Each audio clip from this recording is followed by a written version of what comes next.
G'day there, friends of the garage, No Talk Motorsport and NTM Garage. Welcome back one more time. Today's subject, no, not Wombat behind us, but Margot next to us. Hey, that's cool. What are we doing today? Come and have a look.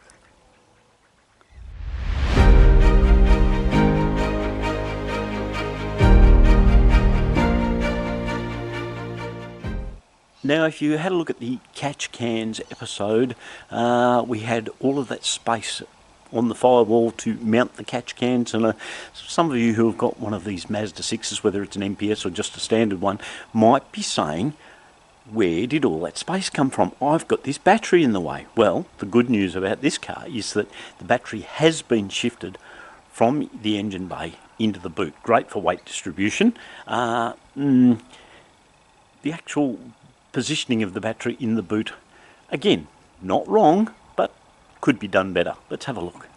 So if you look here in the boot of Margot, you can see that really good high performance battery that's in there, but to be fair, it could be mounted better. Yeah, we're going to do a slightly tidier job. Let's get the battery out to start with and just walk through what we need to do. Now, we've lifted that battery out of the bottom half of what I guess at some stage was a battery box. Now, that was quite a feat in itself. Those batteries bloody weigh a ton. But anyway, this particular box has only just got a couple of tech screws holding it down to the floor of the boot, and this sort of plastic clip lock strap holding it in place. I think we can do something a little bit better. And we've removed those tech screws out of the bottom of the well, I guess you call it a battery tray, battery box. Lift that out and a bit of automotive archaeology going on in here. What have we found underneath? Oh, a couple of clamps, screwdriver, wing nut, bracket of some description, not sure, bracket of another description. Looks like it could have been connected to some of these clamps. Wow, it's amazing what you can find when you go looking. And with the all of the goodies out of the boot, such as the floor and the spare wheel and so forth, yes, you can see there's a bit of moisture in there we're going to have to address. But what we really need to do is, in this section here, get a nice flat area, probably use a little bit of 25 by 25 angle or similar, build a proper area to retain the battery, and put some, bolt it to the floor, maybe even weld it to the floor, and put some proper battery clamps so that everything is held nice and firmly in the boot where it's supposed to be. Alright, so after we finished what we did in the boot, we had a bit of running around to do, and we've been mucked around a little bit today, but we didn't want to waste the opportunity, even though it is actually dark outside. If you look outside the doors, you can see it's dark. So, but we wanted to at least make a little bit of a progress step on this battery box. So we've got the angle grinder cutter out, and we've cut some 20mm right angle steel. We're going to miter the edges and weld that into a box like such for that to sit in. We've got a bit of flat bar, all of this stuff just out of our stocks that we keep in the corner. With the flat bar, we're going to put that at an angle so you can still run a lid and a strap over the top of that to keep the terminals protected, and using the little bit of leftover angle, cut them to size so that they can be on the top corners of the battery. The flat bar welded to that angle, and create a battery lockdown onto that plate. That plate will then get bolted into the boot using some nut certs. This will come together good. Let's have a look in about two shakes of a lamb's tail and see what the end result looks like. Now, from the bare bits of steel, we've created a bracket to hold to the boot floor, a brace to hold the battery down securely. All we need to do is just a coat of black paint, and then we can fit them in.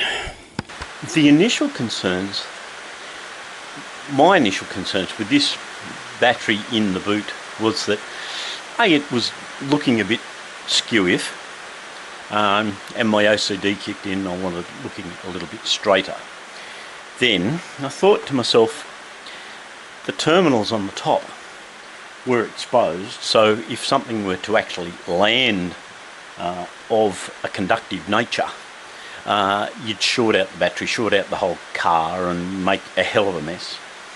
And then as we progressed into this part of the adjustment, we've discovered and uncovered a few other bigger concerns. So really, this battery was held into this box just with a fabric strap, and then this box was only held to the floor of the boot with a couple of Tech screws.